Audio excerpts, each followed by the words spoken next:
성북의 마을이 형성된 것은 기록적으로 보면 대략 한 650년입니다. 어디냐면 바로 정릉에 가면 정릉동의 333번지 근간에 가면 송가정 마을이라고 있습니다. 지금 보여드리는 고지도에도 보면은요, 이게 지금 동국여도라고 그래가지고요, 조선시대 1800년도에 만들어진 그 동국여도 중에 도송 일부를 지금 표기한 건데요. 여기 보시면 손가정이라고 보이시죠? 예? 원래 이 지도 이따 보여드리는데 이 지도 옆에 보면은 성북동 이렇게 표현이 되어 있습니다. 그래서 이제 이 손가정이라는 마을이 예전에도 굉장히 꽤 큰 마을로 형성이 되어 있었어요. 근데 이제 이 손가정이라는 마을이 언제 생겼냐? 원래 밀양 손씨의 집송촌인데요. 그리고 이제 왕씨들도 좀 살고 계시는데, 그걸 끄지 마십시오. 예. 이 앞에 것도 꺼주시는 게 나은데. 고려 말에 그 밀양 손씨 중에 보면, 제가 제 블로그에 올라와 있는데요. 지금 현재의 손가정의 모습입니다, 이게요. 여기가요. 그래서 거기 가보시면 이렇게 표지석이 나와 있거든요. 근데 이제 그 밀양손씨 대동보를 보면 이런 내용이 나와 있습니다.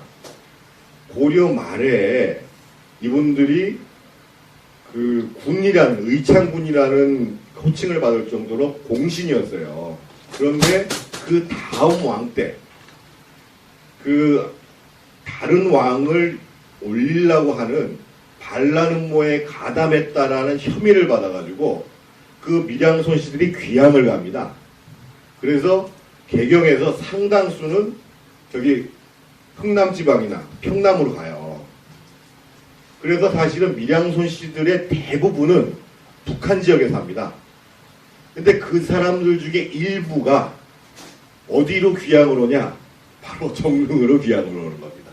그래서 650년 고려 말경에 손씨하고 왕씨들이 모여가지고 바로 이 정릉에 집선촌을 형성하기 시작한 거예요. 굉장히 오래된 마을이죠. 그래서 이 그 송가정 마을이 지금 여러분들 한번 가보시면 여기 이제 그 도성용화복합도라는 데도 표시가 되어 있고 여기 송가정이라고 표시가 되어 있죠.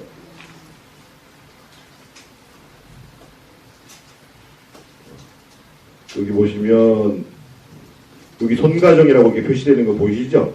네. 근데 여기가 굉장히 역사성이 있어요. 그래서 이제 손씨하고 왕씨들이 모여서 살아서 한때는 왕씨들이 많을 때는 왕가정이라고 됐습니다. 그리고 실제로 지금도 왕씨들이 많이 살고 계십니다. 제 아시는 분이 그 왕씨 집안의 딸하고 결혼을 했어요. 제가 결혼식을 간 적이 있었는데, 근데 이제 이 마을에 분쟁이 생겼어요. 어떤 분쟁이 생겼냐면 그 조선시대에 잘 나가던 강릉 김씨 중에 김상익이라고 있었습니다. 도승지를 지내는 사람이죠. 그래서 이 사람들이 그 송가정 일대에다가 그 송가정 사람들은 무슨 이 동네를 자기 땅을 어디다 등록하고 놓고 살지 않고 옛날부터 그냥 살았을 거 아니겠어요? 참고로 말씀드려야 될 건 뭐냐면 이 성북구에 있는 땅 중에 도성을 견교로 해서 심리는 한성부에서 관할을 했습니다. 그래서 기본적으로 성북동 지역은 말할 것도 없고 삼선동, 보분동, 안암동, 종암동, 동선동이라는 동은 그때 전혀 없었고요. 이 보남동, 정릉 일대가 도성에서 관할하는 땅이었었어요. 근데 어느 날 갑자기 이제 강릉 MC들이 와가지고 정자를 떡하니 지어놨어요. 그리고 개간을 하기 시작했어요. 그러고 난 다음에 이거를 토지대장을 등록을 시켜놓은 거예요. 그러고 난 다음에 한참 지나가지고 영조 때가 지나가서는 이 송가정 사람들한테 야, 당신들 내 땅 쓰고 있으니까 토지세 내라, 공물 내라 이거예요. 그래가지고 분쟁이 붙었어요. 그래서 어떤 일이 벌어졌냐면 제가 이따 설명드리겠습니다만 그 정릉부터 여기 지금 그 흥천사부터 시작해서요. 보문사 여기부터가 옛날에 북한산 여행 코스였었어요. 그래서 이제 경국사를 거쳐서 올라가거든요. 그러니까 당연히 송가정 앞을 지나갈 건데 그래서 그 정조가 이제 이 행차를 나갔어요. 나갔는데 이 손씨 가문에 있는 사람이 이 손봉동이라는 사람이 그 정조의 행렬을 탁 막았어요. 그래가지고 거기서 이제 상소를 꽹과리를 치고 상소를 한다는 거예요. 이게 이제 격쟁이라는 건데 우리가 생각할 때에는 조선시대에 그러면 막 난리 날 것 같잖아요. 그렇지 않습니다. 옛날에 우리 신문고에 있었다는 거 들어봤죠? 북치면은 그 상소 올리면 왕이 들어봤던 그거보다 더할 정도로 정말 억울한 일이 있으면 이렇게 이제 왕이 행차하거나 아주 고위관료가 행차할 때 막아서가지고 얘기하는 경우가 있었어요. 그래가지고 이분들이 이제 손씨 쪽에서 송가정 사람들이 세상에 이럴 수가 있느냐. 풀 한 폭이 나무가 다 우리가 갖고 있는데 우리 보러 우리 땅을 빼서 세금을 내라는 게 말이 되냐. 그랬더니만 그래서 이제 정조가 야 조사를 해봐 이렇게 됐어요.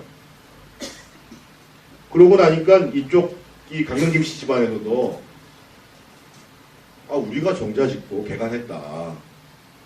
우리 땅이다.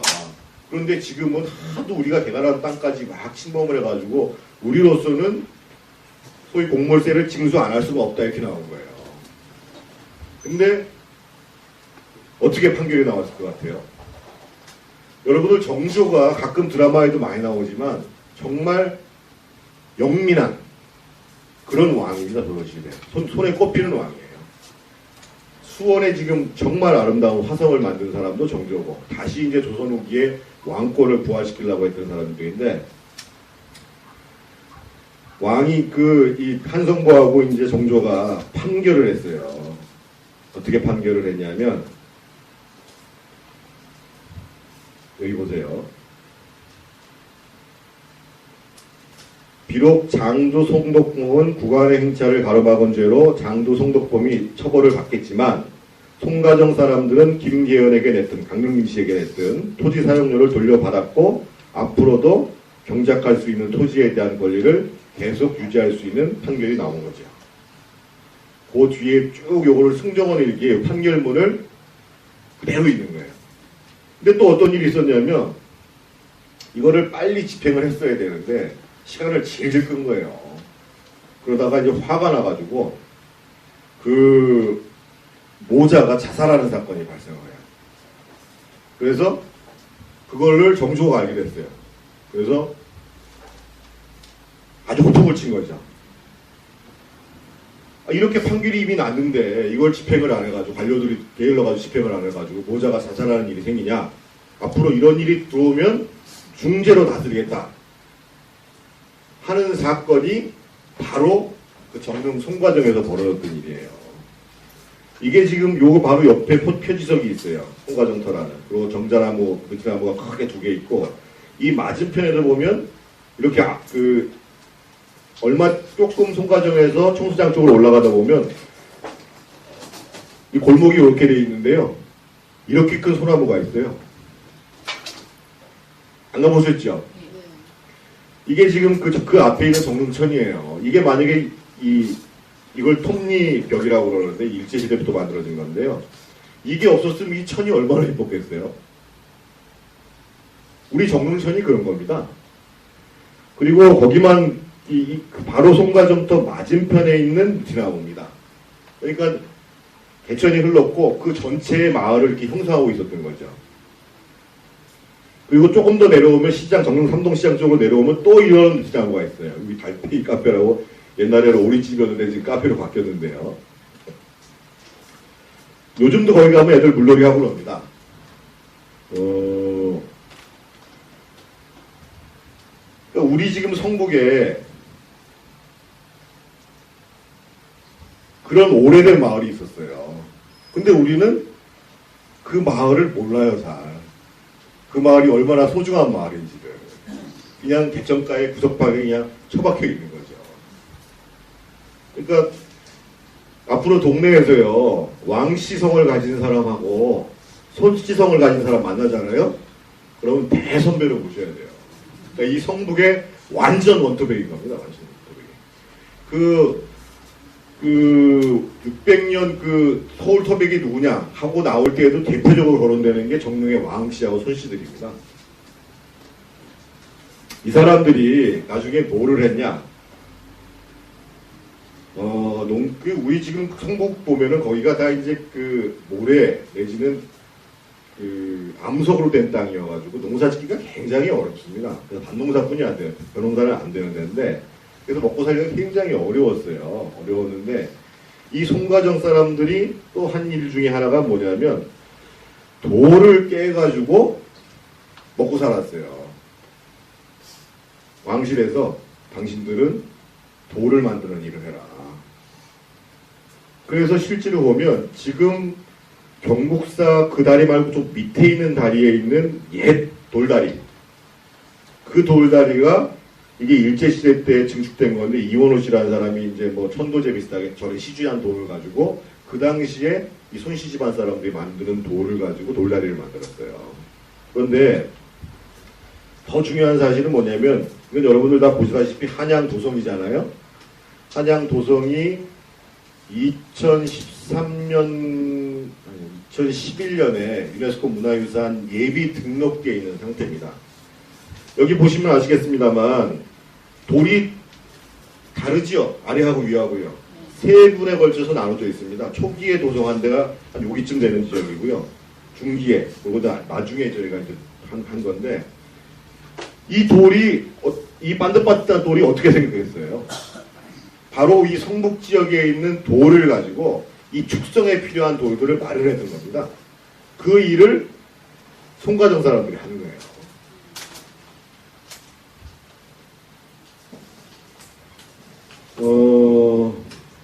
여기 보시면 여기에 성북동 보이시죠? 네? 여기 정릉 이렇게 보이시고요. 네? 그러니까 그 옛날 지도에 보면 선명하게 이렇게 나와 있어요. 여기 보면 안암동 보이죠? 안암동.